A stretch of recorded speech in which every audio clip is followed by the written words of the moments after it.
lëshojnë Tomahawk. Problemi në ndecëve është që edhe në ndecët mund të vinë deri në 400 km, 500 km. Pse? Sepse në momentin që hyn në gjirin e Omanit, deti në gjirin e Omanit dhe mbregun e Hormuzit është me 50 metra i thellë, 50 metra, 70 metra, 100 metra. Dhe në ndecët amerikane nuk mund të funksionojnë në këtë thellësi, sepse mund të përplasë dhe shumë koralor deti dhe mund të shkaktojë përplasje, nuk ke mundësi të t'i shpëtosh përplasjen në 70 metra. Pra duhet më thellë. Dhe për këtë arsye nuk hyn dot, pra vin deri në 400 km. 400 km dhe nuk afrohen dot më tutje.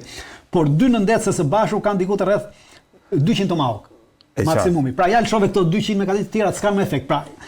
Prandaj them që çdo lloj forcë të Bashkuara Amerikës që bie në këtë rajon është e paefektshme në luftën totale ndaj Iranit.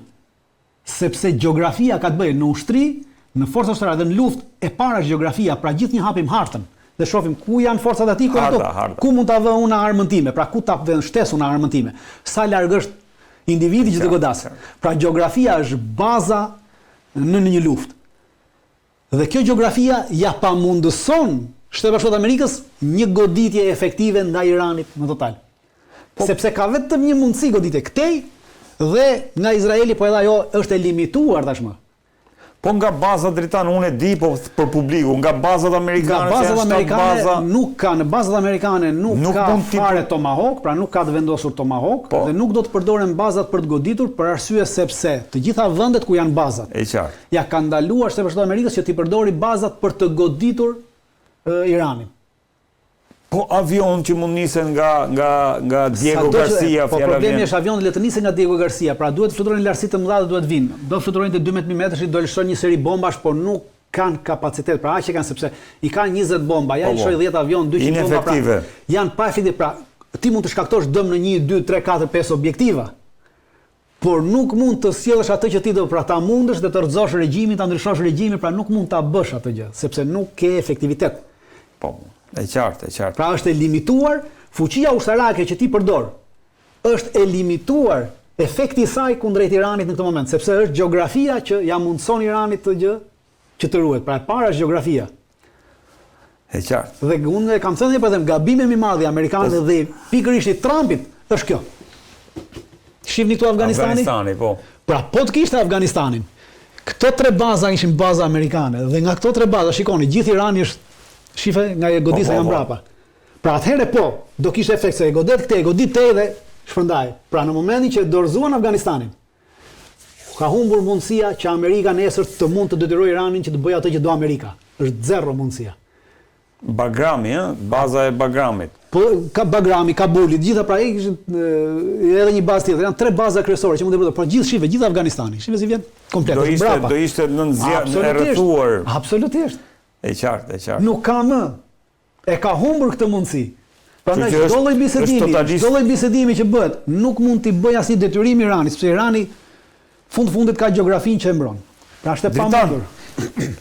Me që jemi tek opsioni bërthamor, Irani e ka bombën bërthamore, e ka mundësinë të krijojë një bombë bërthamore tani më që le të themi është i hapur bashkëpunimi me Rusinë dhe Kinën. Shiko, Irani nuk i ka munguar mundësia për të bërë bombën bërthamore, dhe përpara se të bashkëpunonte me Rusinë, ka pasur një bashkëpunim me Korenë e Veriut. Sistemi raketor që ka Irani është sistem raketor që e ka përmirësuar, e ka shtuar dhe e ka avancuar më përpara mendimin e Koreas së Veriut, sepse Irani nuk është se ka pasur, pra ka pasur sistemi raketor para 20 viteve, por gjitha kjo ka ardhur mendimin teknike të Koreas së Veriut. Pra Korea e Veriut është ajo që baza kryesore e raketave iraniane, pra diku rreth 60% e raketave iraniane janë me bazë koreano-veriore. Dhe pastaj i kanë evoluar vetë, kanë bërë ndryshime me kalimin e kohës, zhvillimin e sistemeve gjërave kanë shkuar. Po baza është koreano-veriore. Pra Irani nuk i ka munguar marrja e kësaj bombe. Në çdo kohë mund ta merrte teknologjinë e bërjes bombës bërthamore nga Korea e Veriut. Dhe Korea e Veriut është një vend i cili edhe po ta jepte nuk kishte kush çaj bënte, nuk kishte kush çaj thoshte. Po se s'është pjesë s'është askundë, nuk e çan kokën për askën. Pra, nuk i ka munguar mundësia ta bëj. I ka munguar vullneti, dhe i mungon vullneti që ta bëj, edhe sot e kësaj dite. Sidomos sot që ka edhe bashkëpunim me rusët. Pra, sot ka bashkëpunim me 3 fuqi bërthamore. Rusinë, Kinën dhe Korenë e Veriut. Të bësh sot një bombë bërthamore në kushtet që është Irani shumë e lehtë. vjet, revista Bloomberg kishte bërë një testim dhe thoshte që një miliarder amerikan sot mund të ndërtojë një bombë bërthamore dhe vetëm ta ndërtojë atë kushton $5 miliardë. 5 miliard dollar. 1 miliarderi. Në tregun e zi. Në tregun e zi. Po Irani. E qartë. Pra, nuk është sot mundësia ekziston. Me 400 kg uranium për shembull. Unë nuk e di se sa mund ndërtosh me 400 kg uranium, sepse duhet parë niveli uraniumit, pra ata e kanë thuhet që është 60% i pasuruar, duhet mbi 80% që të jetë për atë dhe pastaj kur shkon te 80% duhet parë sa kiloton që janë ato, pra. E qartë. Pra është diçka që është në aspektin fizikantët mund ta shpjegojnë më mirë këtë. Jo, duke se sa mund të prodhosh, se sa bomba mund të prodhosh. Duke qenë se kam dëgjuar komente të ndryshme që mund të prodhoj 12 bomba bërthamore me ato që ka tash gjithsesi. Nuk e kam idenë, por varet ti mund të prodhosh 12 bomba, por varet sa kiloton, sepse problemi është bombat funksionojnë nga 5 kiloton deri në 500 kiloton. Pra ti varet se sa kiloton që e prodhon bombën. Sepse çështja kilotonëve ka të bëjë edhe me rrezën e veprimit të saj. Dhe këtu është fuqia e bombës bërthamore, sepse bomba bërthamore nuk ka tjetër efekt. Dritan, kalova tek çështja e bombave bërthamore për shkak se në datën 5 apo në datën 4 ora 12 e natës përfundon edhe ajo që konsiderohet marrëveshja bërthamore midis Rusisë dhe Shteteve të Bashkuara të Amerikës, që do thotë për 48 orë pak a shumë jemi në përfundimin e kësaj marrëveshje, çka do ta fuste botën në një garë pa limite për sa i përket armatimit bërthamor. Çfarë po ndodh dhe si quhet start, quhet ajo marrëveshja. Marrëveshja quhet start, pra nuk është marrëveshja strategjike për armat bërthamore. Pra marrëveshja për armat strategjike. Është marrëveshja për reduktimin e armëve strategjike. Strategic Arms Reduction Treaty. Pra, marrëveshja për reduktimin e armëve strategjike, për arsye se armët bërthamore me rrezë të gjatë veprimi quhen armë strategjike. Pra hyn te armët strategjike. Dhe për këtë arsye është quajtur kaq start. Kemi dy start, pra kemi start 1 dhe starti 2 është New Start, pra. Quhet New Start. Po. Po që të kemi një ide më të qartë të kësaj se si mbritëm këtu, do të kemi idenë se si mbritëm te bombët bërthamore.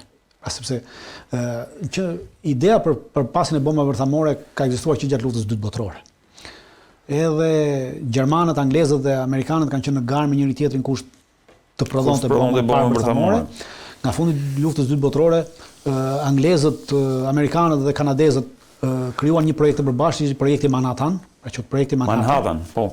Dhe në fund të luftës ata arritën të prodhojnë bombën bërthamore përpara Gjermanisë dhe e përdorën atë në Nagasaki dhe Hiroshima. Ajo është. Në 49-ën pastaj ishin edhe rusët ata cilët bën testimin e parë të bombës bërthamore, por programin e tyre bërthamor, pra bombën bërthamore ndërtuan mbi të dhënat që vodhën me anë të spionazhit nga ky projekti Manhattan. Edhe rusët. Nga projekti Manhattan. Nga projekti Manhattan. Ja këtë se dija. Është kjo. Tentativa e parë për marrëveshje bërthamore ka ardhur në vitin 1970. Në vitin 1970 ka nisur bisedimet e para. E kemi këtu Dritan pak a shumë i 1970. Po, në 1970-ën dhe në 1970-ën kemi Salt 1, pra marrëveshja Salt 1. Po. Quhet dhe në vitin 1979 kemi marrëveshjen e dytë quhet Salt 2. Salt 1 ka të bëjë me reduktimin e armëve, pra e kapaciteteve bërthamore, të raketave bërthamore që të mund bash. Ajo u implementua, kurse Salt 2 i cili u bë në vitin 1979 nuk u implementuar për arsye se rusët në vitin 80 sulmuan Afganistanin dhe nuk amerikanët nuk pranuan më që të merreshim atë dhe vazhduan bisedimet derisa mbritën në vitin 1989. Në vitin 1989 kemi marrëveshjen e parë të armëve bërthamore me rrezë të ndërmjetme veprimi. Pra me rrezë të ndërmjetme veprimi do të thonë që janë armët që funksionojnë nga 500 km deri në 5500 km. Kjo marrëveshje funksionoi deri në vitin 2019. Në vitin 2019 Trumpi, që sot president, doli nga kjo marrëveshje. Në 2019 Trumpi doli nga kjo marrëveshje. Nga starti, Jo, nga marrëveshja për armët e ndërmjetme, pra bërthamore me rrezë të ndërmjetme. Intermediate range, po. Dhe si rezultat i kësaj, rusët filluan prodhimin e raketave tyre të mesme dhe përfunduan te Oreshniku. Pra Oreshniku është pjesë e Oreshniku erdhi si rezultat se Trump doli nga kjo, po të funksiononte kjo marrëveshje, Oreshniku nuk do ishte prodhuar fare. E qartë, e qartë. Shifni dëmet që ky individ i ka bërë pra vetë Amerikës, pra jo tjerëve. Pastaj kemi në vitin 2000 është marrëveshja e parë do të jetë marrëveshja e parë e startit, Start Nishi pra. Start Nishi, po në vitin 90, në 91 në Start Nishi, nënshkruar nga George Bushi dhe Gorbaçovi në atë kohë. Edhe Start Nishi ka të bëjë me reduktimin e armëve bërthamore, të kokave bërthamore gjithë ato, dhe kjo po kishte afatin 10 vjet. Në 2010 kjo përfundoi. Në 2010 u firmos një marrëveshje e re, u quajt New Start. Obama dhe Medvedevi, po. Po, dhe kjo kishte mbaruar. Duhet ta kem atë foton regjia Bases. Në 2010 ku është Obama atje. Po. Me Medvedevin, po. Dhe kjo mbaronte në 2020-ën dhe realisht mbaroi në 2020-ën New Starti. Por New Starti parashitet që mund të shtohet edhe 5 vite. Por palët duhet bëjnë dakord. Atëherë rusët i propozuan, ishte po Trumpin pushtet. Në 2020-ën propozuan që ta shtojmë edhe 5 vjet. Trumpi e kundërshtoi, nuk pranoi që ta shtonte edhe 5 vjet. Start. Dhe nga 2020 deri në 2021-shin nuk kishim marrëveshje. Pra nuk ekzistonte një marrëveshje. Një vit pa marrëveshje. Një vit pa marrëveshje. Trumpi humbi zgjedhjet, erdhi Bideni. Kur erdhi Bideni, rusët ja propozuan sërish Bidenit një gjë që propozuan dhe Bideni e pranoi dhe u firmos marrëveshja e cila përfundon tashti. Pra u firmos në 2021-shin, u shtyi 5 vjet dhe përfundon nesër në ora 12 natës. Kjo marrëveshja që nënshkruan ata. Nesër, po. Po nesër përfundon në natës. Te New Starti tashmë u përcaktuan gjërat kryesore. Pra New Starti kishte limitimin e kokave bërthamore. Pra përcaktonte limitimin e kokave bërthamore, New Starti. Po. Përcaktonte sasinë e shtratave të lëshimit dhe sasinë e raketave balistike që mund të mbahen. Këto ishin 3 gjërat kryesore. U përcaktuan që sasia e kokave bërthamore do të ishte 1550 cop koka aktive për secilin vend. 1550 cop. 1550 Amerika, 1550 Rusia. Koka aktive, që i mban si koka në vete. U përcaktuan 700 raketa balistike, pra secili vend duhet mbajë vetëm 700 raketa balistike aktive, në gjendje aktive.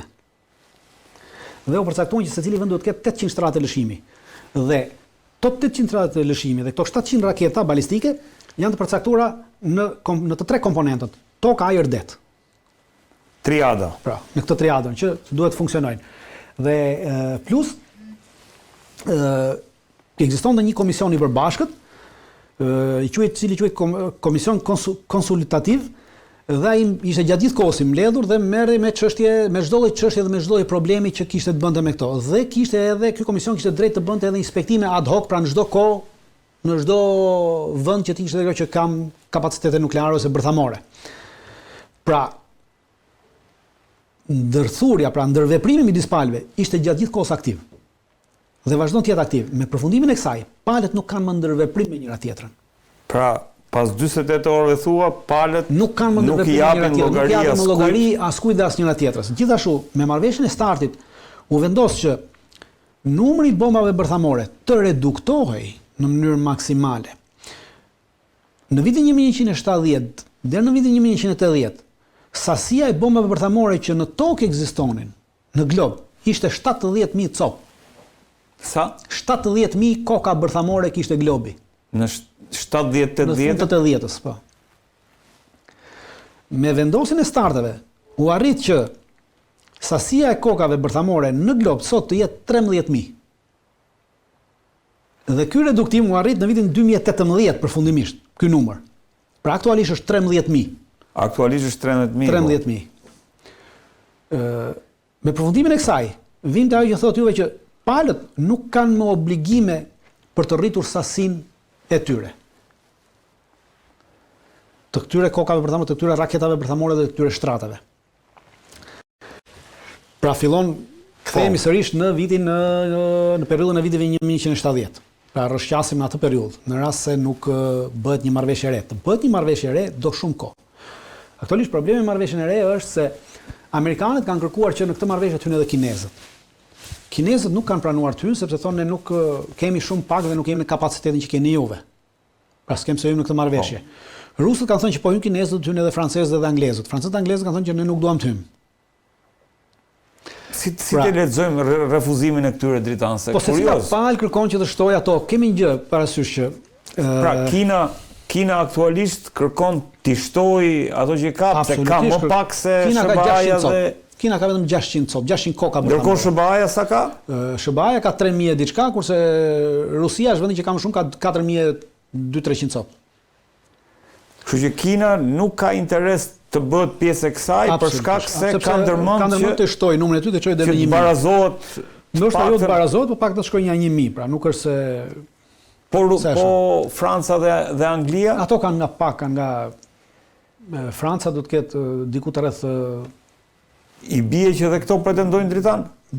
200 ca copë, po i ka vetëm nga deti dhe nga ajri, kurse Britania i ka diku të rreth midis 60 dhe 100 copëve më duket, dhe i ka vetëm nga deti, pra nuk është.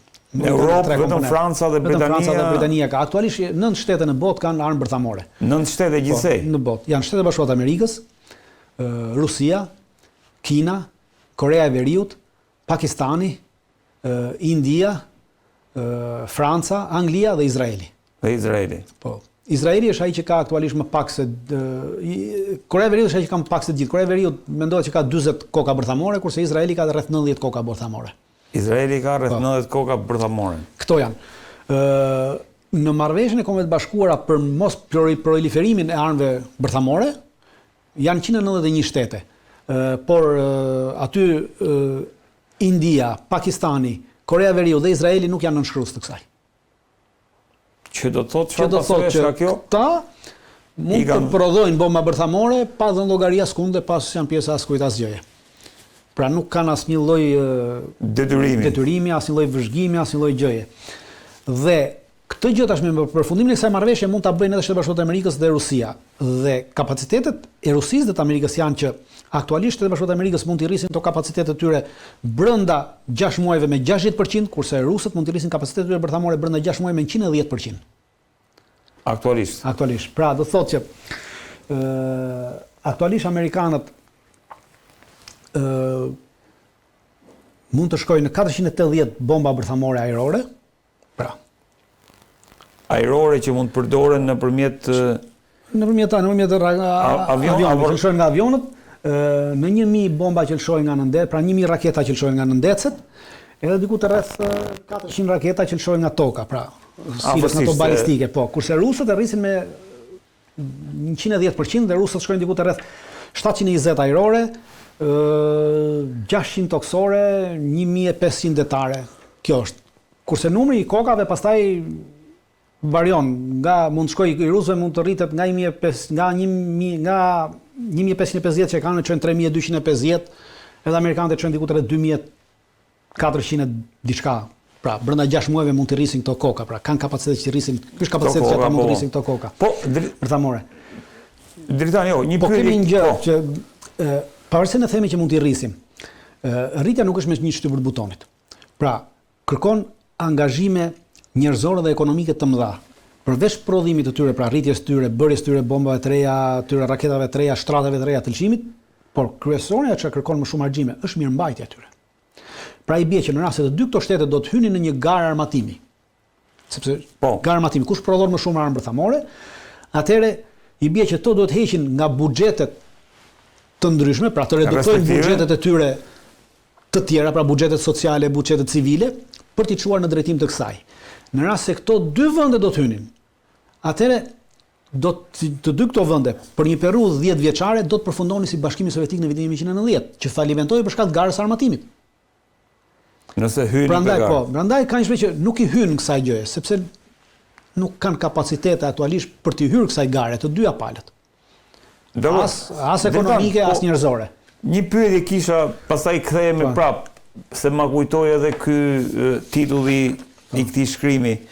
Po kjo mbarimi le të themi i marrëveshjes START, sa mundësi i jep vendeve, fjala vjen si Turqia, si Irani, apo edhe vende tjera që mund të aspirojnë të kenë një bombë bërthamore. Marrëveshja START, marrëveshja START nuk ka të bëjë me bërjen e bombave bërthamore. Marrëveshja start ka të bëjë me ato vende që posedojnë bombë bërthamore. Pra marrëveshja start ka të bëjë me reduktimin, pra që nga titulli më thot reduktim i armëve bërthamore, i armëve strategjike, pra armëve bërthamore. Pra reduktim do të thotë që ti e posedon atë. Pra nuk do mbash aq, por do ulesh më kaq. Pra start nuk merret me çështjet nuk ka të bëjë me prodhimin. Me prodhimin është marrëveshja e Kombeve të Bashkuara që përcakton është marrëveshja për mos proliferimin e armëve bërthamore. Dhe Irani, Turqia, gjithë ato janë pjesë e kësaj marrëveshje të mos prodhimit të armëve bërthamore. Pra janë pjesë e kësaj marrëveshje. Nuk kanë dalë, nuk kanë deklaruar as Irani me gjithë to që po bëhet, nuk ka thënë asnjë që ne do të dalim nga kjo marrëveshje.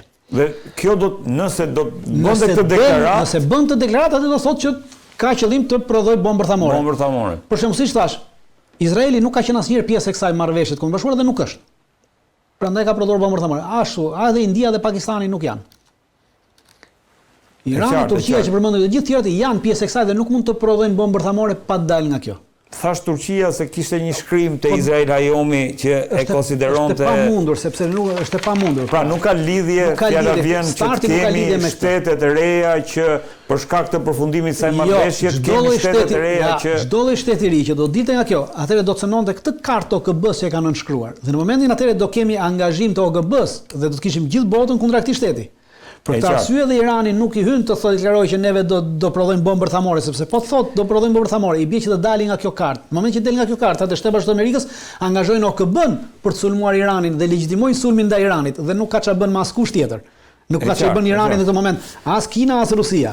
Këtij shkrimi kjo është gjithë loja. Ju referova. Po, nuk shkojmë në atë, nuk ka. Gjithsesi, ajo që do doja dija është drejtan me kaq shumë koka bërthamore që po kemi aktualisht, nëse bota larg qoftë shkon tek ai butoni kuq, a zhduket njerëzimi se kjo është Shiko, pavarësisht se neve e themi shpesh edhe kemi ndaluar që në momentin që përdoren bombë bërthamore, pra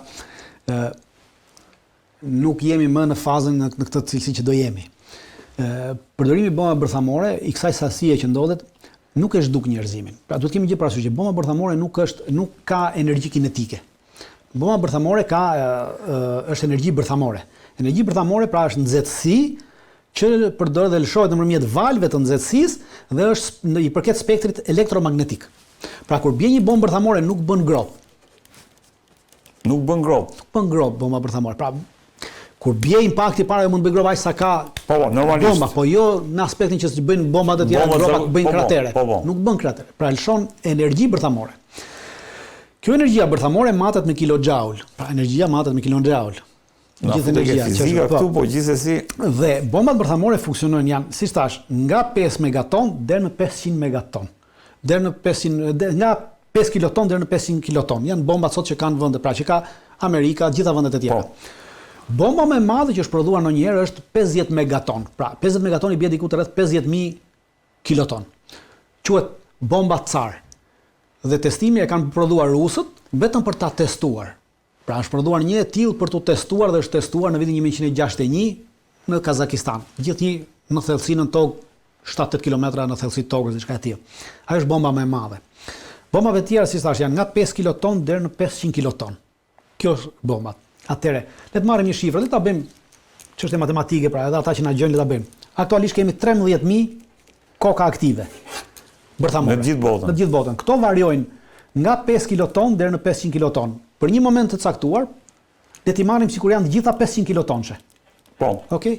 Atëherë vim te koka 500 kilotonçe.